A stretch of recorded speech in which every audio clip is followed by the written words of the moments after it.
So, know any good stories to pass the time? What kind of story? I don't know. Mother always had stories. Weren't you told me when you were a boy? There was a man I knew of long ago. His stories were brief and purposeful. Sounds fun. Do you remember any? There was one that concerned a hare and a tortoise. Like the witch's house? Unlikely. So what happens? They wager on a race between them. The hare is too confident of victory and foolish, while the tortoise is steady and disciplined. The tortoise wins. You haven't told a lot of stories, have you? Do we have time for another story? A short one. There was a horse. The horse sought vengeance upon his enemy, a stag. But he could not kill the stag alone. The horse met a man, a hunter, and made a deal. He took the man's bit and bridle and allowed him to ride in a saddle on his back. Together, they killed the stag, and the horse tasted victory. But the hunter would not release the horse and made a slave of him. So getting revenge cost him his freedom. Hope it was worth it. It was not. Got another story? One more.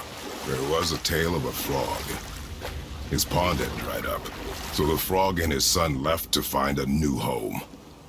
They found a well. The son saw the water and made to jump in, but the father stopped him. He saw the well was deep, and once inside they would not be able to escape if the water dried up again. Wisely, they moved on. That's it? Yes. That's really not a story. If the son jumped in, it would be a story. Then he would be trapped and starve while the father watched helplessly. See? That's a story. So, what other stories have you got? One more. There was a young man who was caught stealing and condemned to die. His mother came to visit his prison. She was a kind woman who could only give love. But her son, the thief, met her with rage and bit off her ear. What? Why? Because the boy had always been a thief, and his mother had taught him only love and nothing of consequences. Had he been taught discipline instead, he might have lived longer. Sure, but her ear, that's not right. So, what other stories have you got? One more. There was the story of the mother crab, who scolded her son. She told him he should walk forward, in pride, not sideways as he always did. But she's a crab too.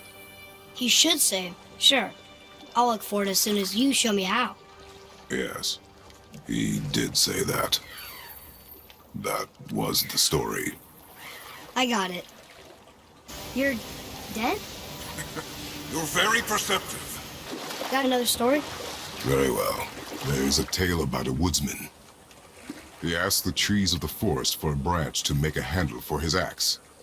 Instead, the trees gave him a young sapling so they could keep their limbs.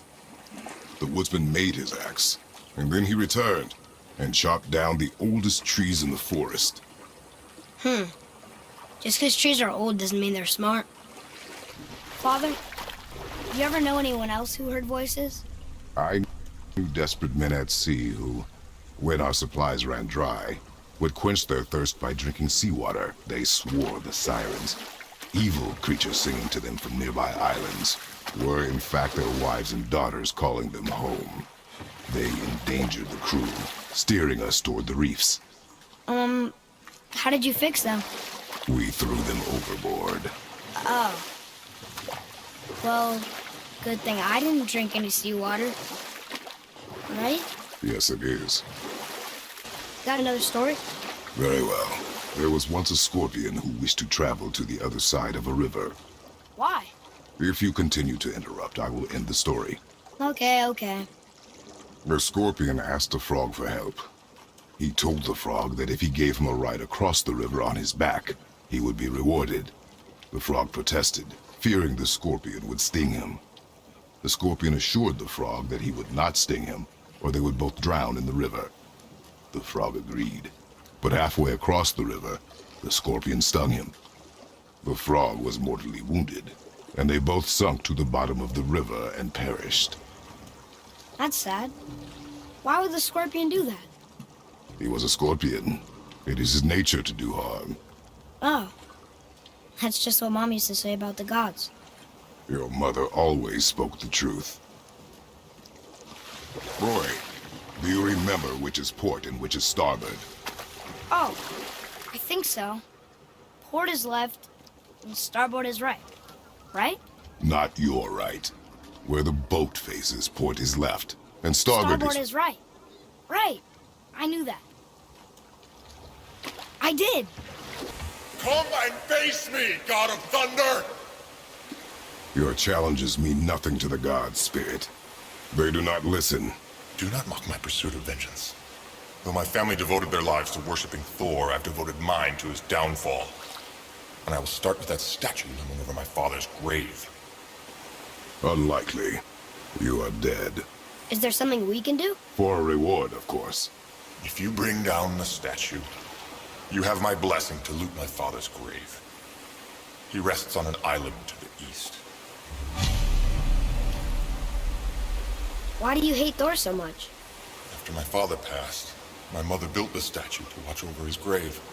Imagine our surprise when the God of Thunder himself came to offer condolences. At first we were thrilled, but he quickly took advantage of our hospitality. My mother begged him to leave, and Thor, in his drunken rage, killed her. I was left with nothing but grief. Eventually I lost that as well, and found only rage in its place. I'm so sorry. Come, boy. We have a statue to destroy.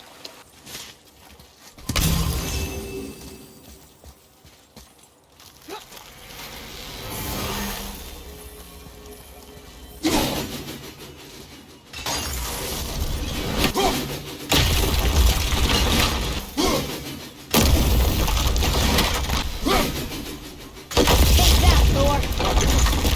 He wasn't so tough. Gods do not fall this easily, boy. I know. I was just joking. Nor are they a joking matter. Sorry. The statue stands no longer, Spirit.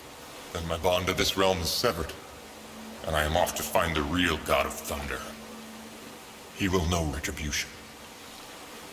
My deepest gratitude. That Spirit, The one whose mom was killed by Thor? What about him? let his story be a reminder. The lives of men mean nothing to the gods. I know, Father. You know. But do you listen? Yes. Good.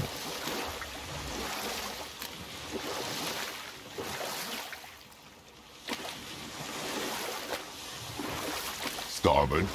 The boat's right. Good. What do they say, boy? True.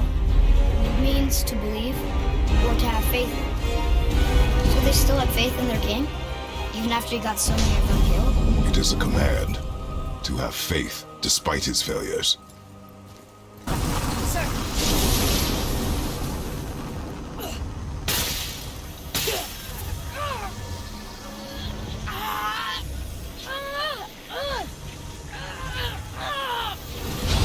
Please don't eat us. Please don't eat us. Roy, prepare yourself. Huh.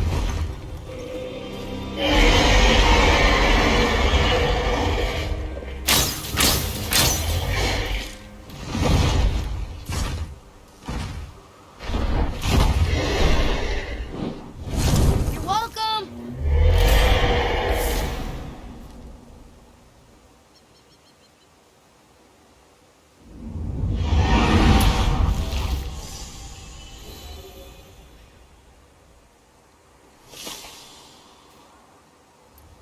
Father, why did the gods cause so much trouble for us? Because that is their nature. But with all that power, you would think at least some of them would try to make life better for people. And yet, the gods continue to spread misery.